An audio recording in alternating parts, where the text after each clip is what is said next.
हरिद्वार में किसानों और पुलिस के बीच में तीखी झड़प हुई। बहादुराबाद टोल प्लाजा पर यह हंगामा हुआ है, जहां पर किसान बिजली के दाम कम करने और स्मार्ट मीटर के खिलाफ प्रदर्शन कर रहे हैं। यहां इनकी मांगों को लेकर किसान देहरादून में ऊर्जा भवन जा रहे हैं। देहरादून के ऊर्जा भवन जाने के दौरान जब उनको रोका गया तो पुलिस से झड़प हुई। पुलिस ने किसानों को बहादुराबाद टोल प्लाजा पर ही रोक दिया और किसानों और पुलिस के बीच की तीखी झड़प की तस्वीरें आप देख रहे हैं। भीड़ को नियंत्रण करने के लिए पुलिस को हल्का बल प्रयोग करना पड़ा। पुलकित शुक्ला से लेते हैं इस पर और जानकारी, फोन लाइन पर मौजूद है। पुलकित, इस समय का अपडेट दें, क्या इस समय भी तनावपूर्ण हालात बने हुए हैं वहां पर?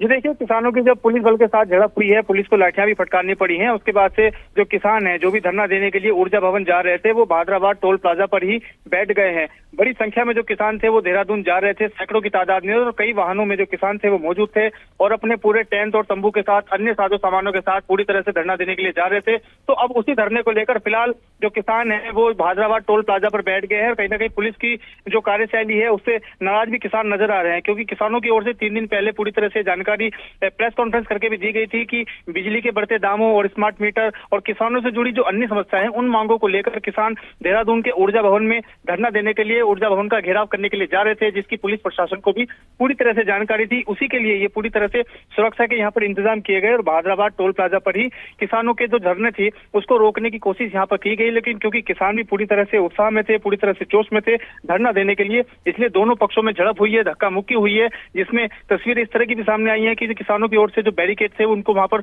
उखाड़ कर आगे बढ़ने की कोशिश की गई है। और इसी दौरान जो है कई जो झड़प थी पुलिस और किसानों के बीच में वो काफी उग्र झड़प हो गई है, जिसके बाद पुलिस को बल प्रयोग करना पड़ा है, लाठियां फटकारनी पड़ी हैं। बताया जा रहा है कि दोनों ही पक्षों में जो कुछ किसान है इस लाठी फटकारने में और इस भगदड़ में कुछ किसान भी घायल हुए हैं। हालांकि कुछ पुलिसकर्मी, सिपाही भी घायल बताया जा रहा है। फिलहाल जो अधिकारी हैं वो किसानों को बहादुराबाद टोल प्लाजा पर उनको समझाने बुझाने का प्रयास कर रहे हैं। उनसे कहा जा रहा है कि वो यहीं पर अपनी मांगों का जो ज्ञापन है वो ज्ञापन यहीं पर दें और यहाँ से वापस लौट जाएं। हालांकि किसान अपनी मांग पर अड़े हुए हैं, वो कह रहे हैं कि वापस हम नहीं जाएंगे, हम ऊर्जा भवन घेराव करने के लिए जाएंगे। जी पुलकित शुक्ला, बहुत शुक्रिया आपका जानकारी के लिए।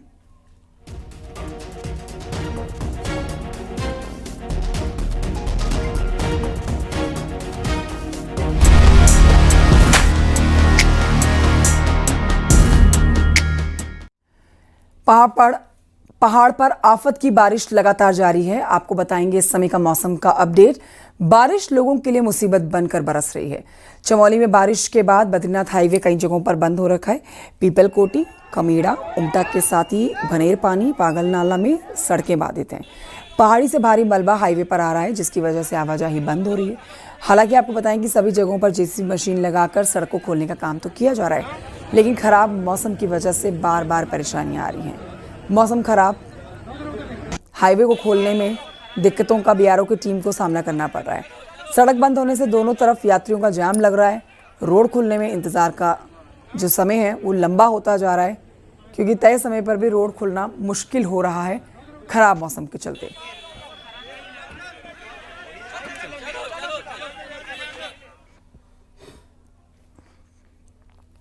उधर पिथौरागढ़ की मुंशियारी तहसील के पल्ला धापा में जमीन लगातार दरक रही है। पल्ला धापा में जैसे जमीन दरकी, उसकी तस्वीरें कैमरे में कैद हुई, जो कि दिल दहलाने वाली है। दर्जनों घर खतरे की जद में आ गए हैं। यहाँ पर कुल 18 परिवार रहते हैं। इस गांव के 18 परिवार डरे हुए हैं, जिन्होंने अब टेंट की शरण ले ली है। बीते दिनों इस गांव में कई जगहों पर लैंडस्लाइड हुआ है, लेकिन ये गांव धीरे धीरे नीचे की ओर खिसकता हुआ नजर आ रहा है। लगातार बारिश की वजह से ये हाल हुआ।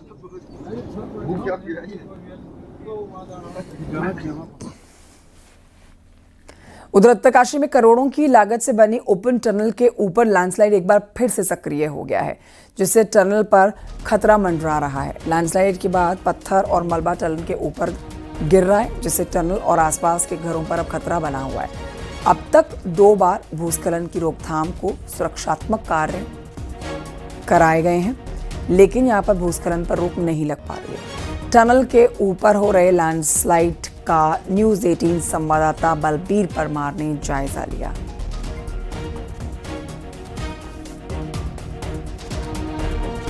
उत्तरकाशी में करोड़ों की लागत से बनी ओपन टनल के ऊपर भूस्खलन सक्रिय है। ग्राउंड जीरो पे न्यूज 18 है। न्यूज 18 आपको दिखा सकता है कि किस तरह से करोड़ों की लागत से बनी ओपन टनल के ऊपर बड़ा भूस्खलन हुआ है और पूरी तरह से जिसने जो टनल है उसको अपने आगोश में ले लिया है। और अगर इसी तरह से भूस्खलन बढ़ता है और इसका ट्रीटमेंट कार्य शुरू नहीं कराया जाता है तो कहीं ना कहीं जो गंगोत्री हाईवे पे ओपन टनल बनाई गई है उस पे खतरा मंडराया हुआ है। और हम आपको बता दें कि ये पूरा जो क्षेत्र है ओपन टनल से लेके जो ऊपर से जहां भूस्खलन हो रहा है उस पूरे क्षेत्र में 50 करोड़ से अधिक की लागत से काम कराया गया था। हालात यह है कि फिर से टूट हो रही है और जो काम कराए गए थे वो सवालों के घेरे में है और इस समय खतरा ओपन टनल के ऊपर मंडराया हुआ है। लगातार बोल्डर, मिट्टी, पत्थर, पेड़ टनल के ऊपर गिर रहे हैं और टनल के ऊपर गिर रहे हैं और बड़ा नुकसान टनल को पहुंचा रहे हैं। अगर इसी तरह से टनल के ऊपर टूट होती रही तो कहीं ना कहीं टनल को भी बड़ा नुकसान हो सकता है, जिससे गंगोत्री हाईवे को बड़ा नुकसान होगा। जरूरत है तो समय रहते टनल का ट्रीटमेंट कार्य शुरू करवाने की। Balbir Parmar, news 18, Gangotri highway, Uttarkashi. उधर चमोली में बारिश के बाद बद्रीनाथ हाईवे पर मिठाना के पास में सड़क का एक हिस्सा पूरी तरह से धंस गया।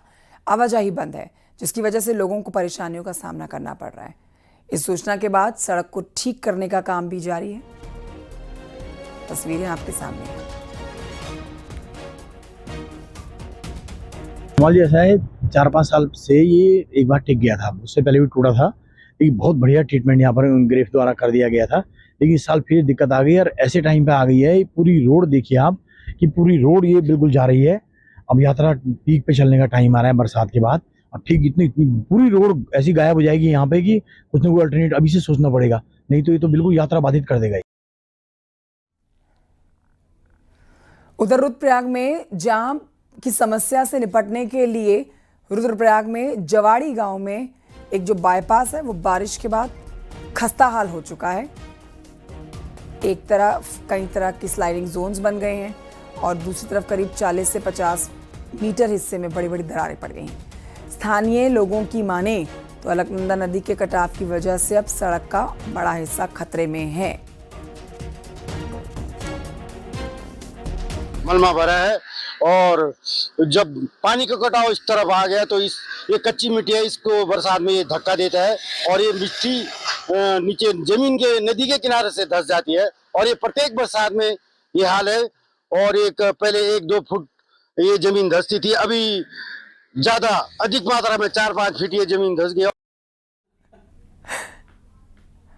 कोटद्वार से खबर, जहां पर तेज बारिश के बाद ग्रामीण डरे हुए हैं क्योंकि उनके लिए तेज बारिश मुसीबत बन गई है। उसी मुसीबत से जुड़ी ये तस्वीरें आप देखिए।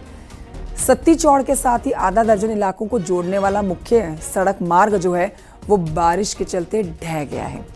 खो नदी के तेज बहाव और भू कटाव की वजह से सड़क का बड़ा हिस्सा बहकर नदी में समा चुका है।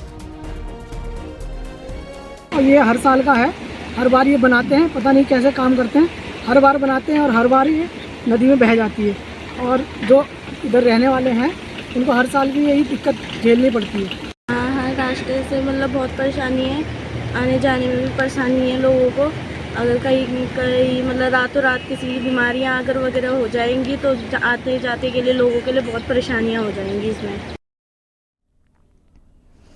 उधर हरिद्वार में गंगा का जलस्तर बढ़ रहा है। टिहरी डैम से अतिरिक्त पानी छोड़े जाने की वजह से अब हरिद्वार के ही भीमगौड़ा बैराज पर गंगा का जलस्तर वार्निंग लेवल के पार पहुंच चुका है। हरिद्वार में इस समय गंगा 293.15 पर बह रही है, जो कि चेतावनी के ऊपर है। पहाड़ों पर लगातार बारिश हो रही है, जिसकी वजह से डैम का पानी जो है वो और दबाव बढ़ जाने की वजह से 1000 क्यूसेक पानी जो छोड़ा गया है उससे खतरे के निशान से ऊपर आई है गंगा। टिहरी डैम से रिजर्वायर रूलिंग कर्व से अधिक पानी होने की वजह से अतिरिक्त जल की मात्रा छोड़ी जा रही है, जिसके फलस्वरूप जो है नदी के जलस्तर में वृद्धि देखी जा रही है। वर्तमान में जलस्तर 293.15 मीटर है, जो चेतावनी स्तर से 15 सेंटीमीटर ऊपर है। जलस्तर बढ़ने से निश्चित रूप से जो तटवर्ती क्षेत्र है उनमें जल भराव की समस्या का सामना करना पड़ सकता है। तो इसके लिए हम लगातार डाउन स्ट्रीम के जनपदों में बिजनौर, नरोरा, कानपुर इत्यादि के संपर्क में है। हरिद्वार जिला प्रशासन के बराबर हम लोग संपर्क में बने हुए हैं, हर घंटे की सूचना दे रहे हैं। उनके द्वारा चेतावनी का प्रचार प्रसार स्थानीय क्षेत्रों में कराया जा रहा है। उधर उत्तराखंड में फिलहाल बारिश से राहत मिलने के आसार नहीं है, क्योंकि मौसम विज्ञान केंद्र ने आज राज्य के कई जिलों में तेज बारिश का अलर्ट जारी किया है। कुमाऊं और गढ़वाल के पहाड़ी इलाकों में तेज बारिश हो सकती है, जिसकी वजह से यहां पर सभी जिलों के डीएम को एडवाइजरी जारी कर दी गई है। वहीं लोगों से भी अलर्ट पर रहने के लिए कहा जा रहा है। प्रशासन ने लोगों से नदी किनारों से दूर रहने की अपील की है और तेज बारिश से कई जगहों पर लैंडस्लाइड भी हो सकता है, जिसके लिए भी लोगों से अपील की जा रही है।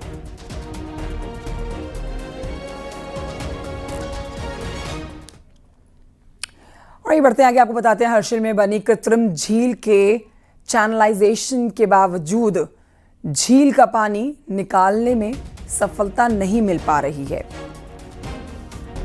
हालांकि झील का पानी कुछ कम जरूर हुआ है, लेकिन अब भी गंगोत्री हाईवे का 100 मीटर हिस्सा डूबा हुआ है।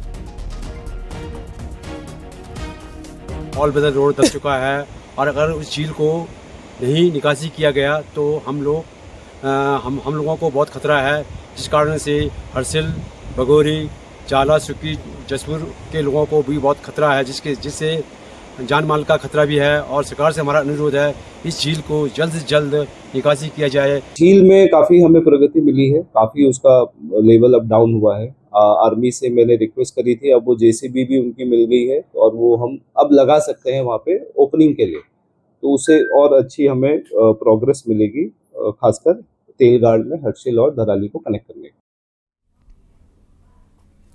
उत्तरकाशी के हर्षिल में बनी झील अब बड़ा खतरा बनती जा रही है, क्योंकि झील का पानी देखिए वो भले ही धीरे धीरे रिस रहा हो, लेकिन अब इसके किनारे धंसने लगे हैं, जिसकी वजह से खतरा कई गुना बढ़ गया है। देखिए रिपोर्ट। धराली आपदा के बाद हर्षिल में बनी ये झील अब पूरे हर्षिल क्षेत्र के लिए खतरे की घंटी बन चुकी है। करीब 150 किलोमीटर लंबी, 30 मीटर चौड़ी और 8 फीट गहरी ये झील अब अपने किनारों से दरकने लगी है। किसी भी वक्त इसका मलबा टूटकर नीचे बह सकता है। झील का पानी भले ही धीरे धीरे निकल रहा है, लेकिन झील से जितना पानी रिसकर निकल रहा है, उससे ज्यादा पानी भागीरथी नदी का इसमें आ रहा है।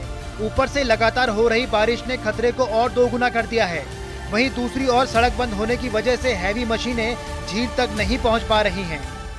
अलग तरह की टरेन है, स्टेबल नहीं है सरफेस जो है वहाँ पर। लेकिन अच्छी बात यह है कि वहाँ पर जो भी हमारी यूनिट्स काम कर रही हैं, सभी मिलकर के जो अपना 100% है उससे ज़्यादा देने का कोशिश कर रहे हैं। वहाँ पर जो डिगिंग का काम होना है वो तभी बहुत अच्छे पेस से हो पाएगा या ज़्यादा बेहतर तरीके से हो पाएगा जब हमारे पास हैवी मशीन्स, खासतौर से पॉकलैंड वगैरह वहाँ पहुँच पाएंगी। धराली आपदा के बाद बनी ये झील फिलहाल एक टाइम बम की तरह है, जिसका हर वक्त फटने का खतरा बना हुआ है, और अगर ऐसा हुआ तो इसकी चपेट में पूरा इलाका आ सकता है। सत्येंद्र बर्तवाल, न्यूज़ 18, देहरादून।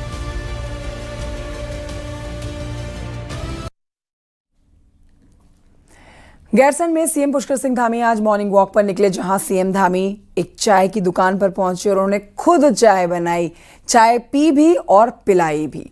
साथ ही आपको बताएं कि सीएम धामी ने उनसे बातचीत की, उनका हालचाल भी जाना, पैसे भी दिए चाय के। ये देखिए, पैसे ले नहीं रहा था ये शख्स, लेकिन सीएम धामी ने इस शख्स को पैसे दिए, इनका हालचाल जाना, प्रदेश सरकार की तरफ से जो योजनाएं चलाई जाती हैं उनका फीडबैक लिया।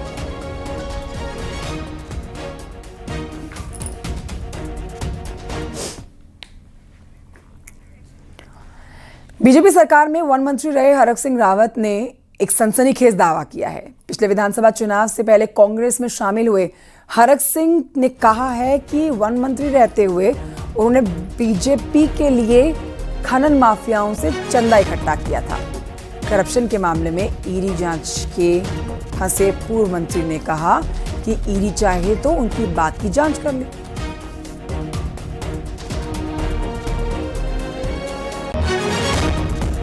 भाजपा की जो 30 करोड़ की एफडी बनी है पार्टी चलाने के लिए बैंक में,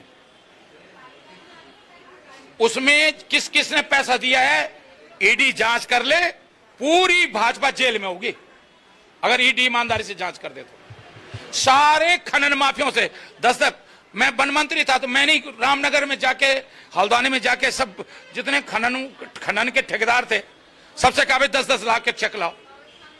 मैंने खुद कहा, मैं भी दोषी हूं उस मामले में। वहीं आपको बताएं कि पूर्व कैबिनेट मंत्री और कांग्रेस के सीनियर नेता हरक सिंह रावत ने बीजेपी पर लगाए आरोपों पर इस पर बीजेपी ने प्रेस कॉन्फ्रेंस की और तमाम बीजेपी प्रदेश प्रवक्ता सुरेश जोशी का कहना है कि बीजेपी के पास कई करोड़ की एफडी है। अगर किसी को कोई शक है तो शिकायत करके जांच करवा ले।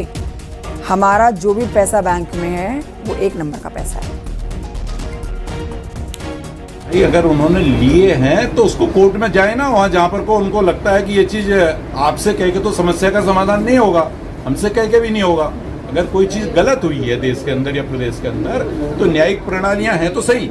अगर हम पैसा भी लेते हैं तो हम एक एक पैसा चेक के माध्यम से लेते हैं, हमारा पैसा बैंक अकाउंट में आता है। हम जो है कि किसी के घर से पैसा उठा करके अपने घर में नहीं रखते। वहीं हरक सिंह के दावे पर कांग्रेस का कहना है कि हरक सिंह रावत अभी दागी नहीं है।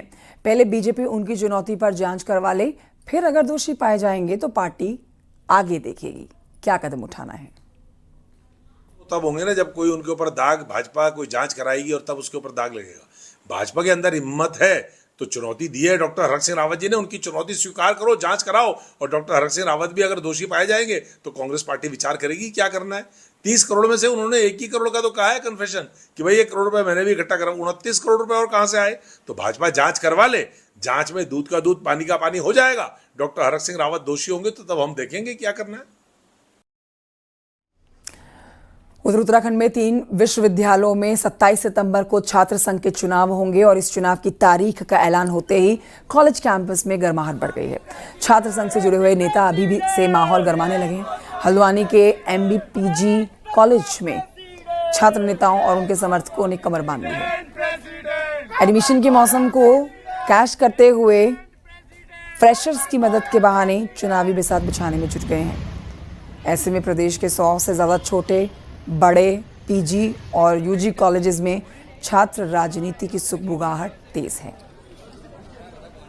मैंने 7-8 साल से छात्रों के बीच काम किया है और मुझे एक्सपीरियंस है कि छात्रों की आवाज़ कैसे यूनिवर्सिटी लेवल और देहरादून लेवल और कॉलेज की मांग जो होती है छात्रों की उठानी है।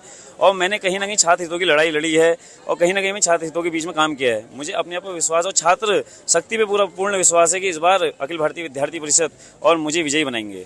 तो उन लोगों ने जो वहाँ पर आंदोलन करा, एक डेट निकाली गई है 27 तारीख की, तो उसी में NSY रणनीति बनाएगी और देहरादून में भी हमारी मीटिंग है, वहाँ पर भी हम अपनी बात रखेंगे और इसी के तहत आपको बता दिया जाएगा कि हमारा प्रत्याशी कौन है। नैनीताल जिला पंचायत अध्यक्ष चुनाव मामले में आज का दिन बहुत अहम है क्योंकि आज ही हाईकोर्ट में शाम को मामले की सुनवाई होनी है। उससे पहले CCTV और वीडियो रिकॉर्डिंग को देखा गया है। इसके लिए कल ही हाईकोर्ट से परमिशन दी गई है।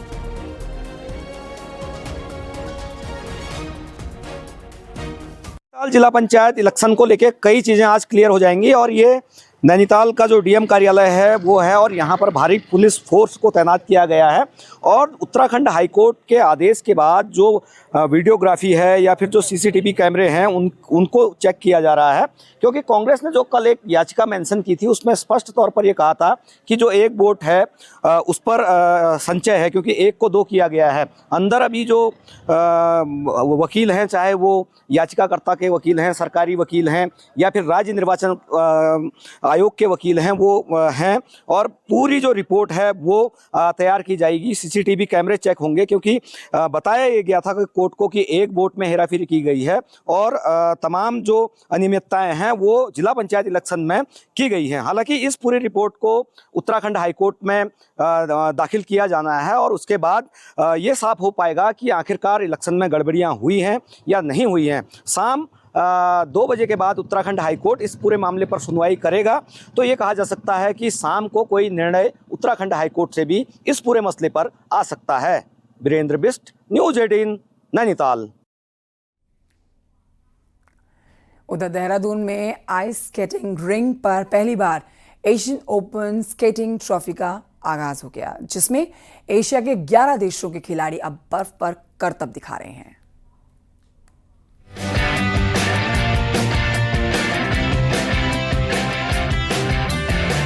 राजधानी देहरादून के हिमाद्री आइस स्केटिंग रिंग में रंगारंग कार्यक्रमों के बीच टूर्नामेंट की शुरुआत हो गई है। खिलाड़ियों ने आइस पर करतब दिखाए और उनकी सांस्कृतिक प्रस्तुतियों ने सबको मोहित कर दिया। सभी देशों के खिलाड़ियों ने मार्च पास कर एकता और प्रतिस्पर्धा का संदेश दिया। भारत पहली बार इस अंतर्राष्ट्रीय टूर्नामेंट की मेजबानी कर रहा है। 23 अगस्त तक चलने वाले इस आयोजन में भारत के 91 खिलाड़ी और 11 देशों के करीब 150 अंतर्राष्ट्रीय खिलाड़ी हिस्सा ले रहे हैं। प्रिपरेशन तो बहुत अच्छे हुए हैं बिकॉज हम लोग यहाँ पे 1 महीना पहले आकर प्रैक्टिस कर रहे थे, सारे पूरी की पूरी इंडियन टीम, सारे एज ग्रुप्स। और मेरा पर्सनल परफॉर्मेंस, मैं अच्छा टाइमिंग क्लॉक करना चाहता हूँ यहाँ पर और ट्राई करना चाहता हूँ कि मैं वर्ल्ड कप के लिए क्वालिफाई कर दूँ। This is a big event I see ever before in the Southeast Asian track trophy. Yes, so we have a lot of money and many time to training to prepare for this competition in Vietnam. चीन, Japan, Indonesia, Vietnam, Hong Kong, Thailand, Malaysia और Philippines समेत 11 देश के खिलाड़ी अपनी रफ्तार से दर्शकों को रोमांचित कर रहे हैं। आयोजकों का कहना है कि ये टूर्नामेंट भारत में आइस स्पोर्ट को नई पहचान देगा और खिलाड़ियों को बड़ा मंच उपलब्ध कराएगा। हमने यहाँ पे सारी व्यवस्था तक की हुई है और सबसे अच्छी बात यह है, जिस बात के लिए मैं बधाई उत्तराखंड सरकार को उनका धन्यवाद करना चाहूँगा, वो है ये आइस रिंग की जो धरोहर है, जो यहाँ पे पुनः जीवित जो हुई है। हमने एक बीड़ा उठाया था कि भारत में हम एशियाई ट्रॉफी करवाएंगे और आज वो सपना साकार होता दिख रहा है। बद्री विशाल के जो आशीर्वाद है उससे उत्तराखंड की इस देवभूमि पर ये पहली बार हुआ है कि भारतवर्ष में आइस स्केटिंग की प्रतिस्पर्धा हुई है, जिसमें इतने देशों ने जो है वो शिद्दत करी है। भारत को मिली पहली बार मेजबानी के साथ देहरादून का ये टूर्नामेंट न सिर्फ खिलाड़ियों की रफ्तार का गवाह बनेगा, बल्कि भारत में आइस स्केटिंग के नए अध्याय की शुरुआत भी करेगा।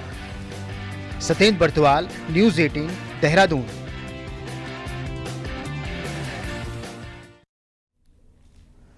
और इस समय रुड़की से एक बड़ी खबर, जहां पर दिल्ली हाईवे पर देर रात एक बेकाबू बस ने ट्रैक्टर और ई रिक्शा को टक्कर मार दी। 5 लोगों के गंभीर रूप से घायल होने की जानकारी मिल रही है। इलाज के लिए इन्हें अस्पताल में भर्ती कराया गया है। हादसे के बाद बस ड्राइवर मौके से फरार हो गया। पुलिस इसकी तलाश कर रही है।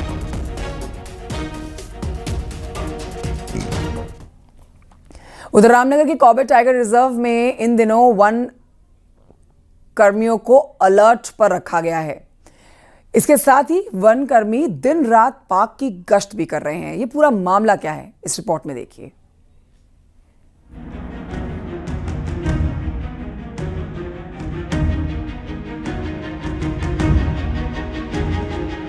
कॉर्बेट टाइगर रिजर्व में बरसात के सीजन में पर्यटन बहुत कम हो जाता है। ऐसे में यहाँ शिकारियों के घुसने की संभावना बढ़ जाती है, जो वन्य जीवों का अवैध शिकार के साथ ही कीमती पेड़ों की कटाई भी करते हैं। इन शिकारियों पर नजर रखने के लिए बरसात में कॉर्बेट में गश्त की जाती है। गश्त के दौरान वनकर्मी हर रोज 15 से 20 किलोमीटर पैदल चलकर 1288 वर्ग किलोमीटर क्षेत्रफल की सुरक्षा करते हैं। तो बारिश के दौरान भी हमको गश्त करनी ही पड़ती है, तो उसमें क्या होता है, कभी कभी हमको बहुत दिक्कतें आती हैं। बारिश के दौरान तो खास तौर से दिक्कतें आती हैं, तो उमस बहुत ज़्यादा होती है। उमस की वजह से सांस वगैरह लेने में दिक्कत होती है। और कभी कभी जब हम हिल एरिया में या रिवर बेड में कभी गश्त करते हैं तो पाँव फिसलने का डर रहता है, उससे चोट वगैरह जान जोखिम ज़्यादा होती है। और आजकल झाड़ियाँ बहुत घनी होती हैं, घनी झाड़ियों की वजह से हमेशा टाइगर का खतरा बना रहता है। बरसात के मौसम में जंगल के अंदर की सड़कें टूट जाती हैं। ऐसे में यहाँ रोज वनकर्मी पैदल गश्त करते हैं और जहाँ पैदल चलना मुश्किल होता है वहाँ पर वनकर्मी हाथियों की मदद लेते हैं और गश्त की जाती है, जिससे पूरे जंगल में नजर रखी जा सके। ऐसे समय में हमारे जो हमारा प्रोटोकॉल है उसके अंतर्गत हम एक स्पेशल एक ऑपरेशन लॉन्च करते हैं, जिसका नाम ऑपरेशन मॉनसून है। उसके अंतर्गत पूरे क्षेत्र में पैदल गश्त की जाती है। हमारे पास जो हमारे हाथी हैं उनका इस्तेमाल किया जाता है, ड्रोन्स का इस्तेमाल किया जाता है।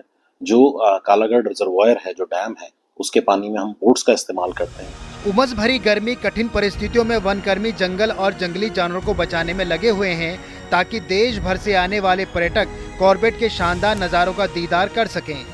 न्यूज़ 18 के लिए रामनगर से गोविंद पाटनी की रिपोर्ट।